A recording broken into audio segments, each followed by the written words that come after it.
తల్లి చీపోరా గాడిద ఇది దానిపైన ఇంకా మర్యాదగా ఉంది. అయింది బా పని, ఇప్పుడు అయిపోయి పని. ఏమైందిరా కోతని ఇప్పుడు నువ్వు చెప్పినావని పెట్టే కొద్దికి అప్పుడు అయిపోయింది పని. ఏమడిగావు? ఇప్పుడు అడగితే ఇప్పుడు ఇంకా మర్యాద. ఏం మర్యాద? ఎవరినే ఏ ఊరును ఆడవాళ్ళు కాలే. ఏమడిగావు?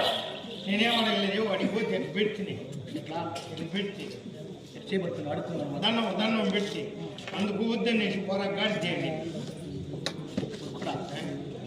ఆడవాళ్ళతో మాట్లాడే చేత కాదు. తెలుసు నేను చెప్పలా, నేను ఆ బుద్ధి చెప్పలా, నేను నాకు తెలిసి మాట్లాడినా. నేను మాట్లాడే మాట్లాడలేదు. మాట్లాడు.